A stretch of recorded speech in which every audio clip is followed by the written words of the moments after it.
That he's a jackass.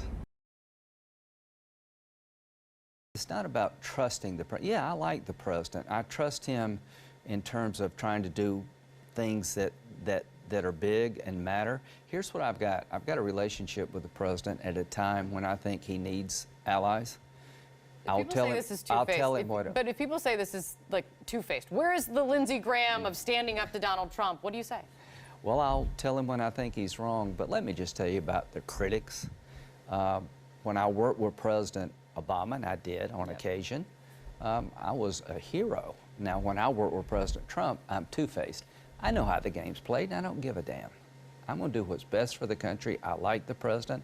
I want to help him. I hope he's successful. He's been a friend to me, and he says some things I don't agree with. So if you don't like me working with President Trump to make the world a better place, I don't give a shut up. So, you know, what he said. I don't even understand what that means. Well, you don't remember Kathleen Willey and Juanita Broderick, so you don't. I do. Well, I don't remember the thing about the cat. But what's the point? Well, The point is that Donald Trump could have said something even worse, so we should be thankful. The point is that we've come a long way.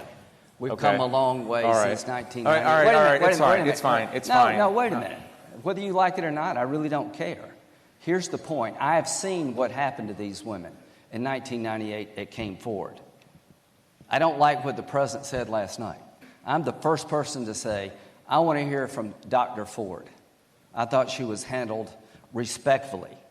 I thought Kavanaugh was treated like crap. Yeah, well, boo yourself. Here's what I think. All right. Look, I'm going to ask you to please be respectful of this conversation so we can have the conversation. That's right. I have nothing. Falls on Obama's watch. He's the one that withdrew from Iraq. In 2011, October 21st, but he did it because there was a status of forces agreement with Iraq, right? No, that's a bunch of bullshit. Pardon my French. That's a complete lie.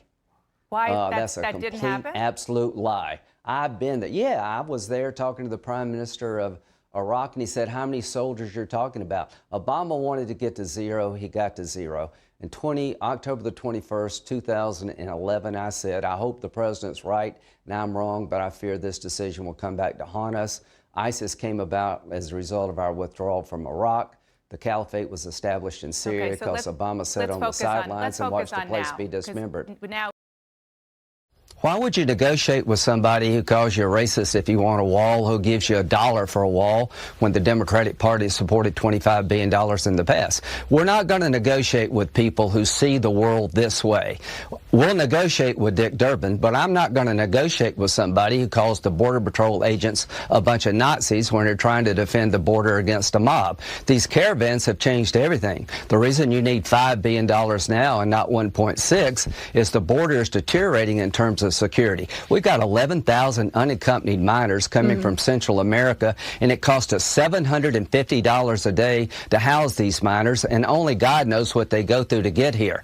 The Democrats see our law enforcement officers as the problem. We see the illegal immigrants, the coyotes, and the drug dealers as a problem. The people who say you need $1 to secure the border, they're being held hostage by people. So you don't want to open the government and then continue talking? I do want to open up the government, but the goal is not to open up the government. The goal is to fix a broken immigration system, to bring reality to this table, that ICE is not the problem, it's the solution. The goal is to repair a damaged, broken immigration system, is to implement policies Democrats have voted for in the past on President Trump's watch. We're not going to give in to this radical left, ever, until we can find a rational way forward where we'll have wall as part of a border security plan. We're going nowhere. Wall plus DACA plus TPS makes sense. But you'll never convince me that we don't need a wall. But I'll give you $1. He's not open to the people on the left accusing his Border Patrol agents of being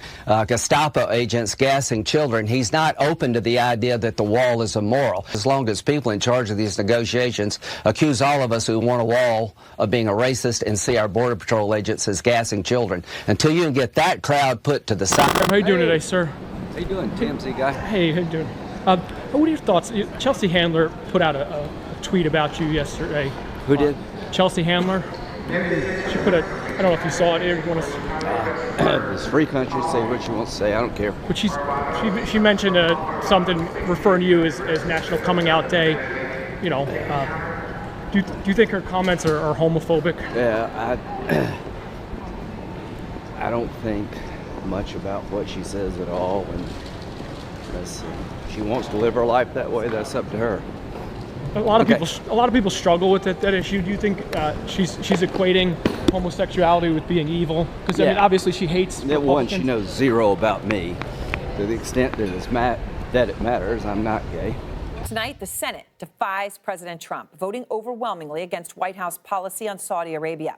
The vote was 63 to 37, and it was to yank American support for Saudi forces in Yemen. The reason? Bipartisan anger at President Trump for backing Saudi Arabia and not his own CIA assessment about the Crown Prince's involvement in the murder of Jamal Khashoggi.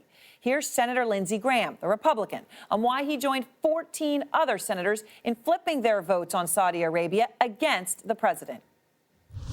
I changed my mind because I'm pissed. The way the administration's handled the Saudi Arabia event is just not acceptable.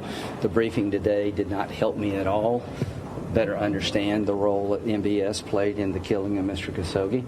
16% of the press corps, when polled, said they were Republicans. What did that mean to you, that 16% were lying? You've come a long way in 72 years. 72 years ago, a woman could not be part of the American experience. If you don't vote, that's coming back in 2017.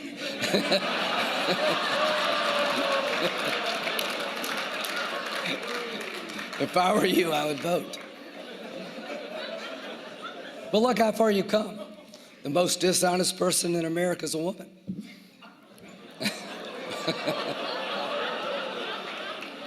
Who's about to be president. How could that be? My party is going bat crazy. Heart disease and smoking is something that you can change if you choose to. ISIS is not going to change unless somebody makes them. They represent a threat to our way of life. They're religious fanatics. They're religious Nazis. They're crucifying people in the Mideast. They're trying to purify their own religion. They would destroy Israel if they could. If they had a weapon of mass destruction, they would use it. They cannot be accommodated, appeased, or compromised with. They have to be contained and eventually destroyed. So the threats from smoking are real. At the end of the day, you have a chance to stop smoking. The only way you're going to stop ISIL is for somebody to go over there in partnership with the people in the region and kill these guys.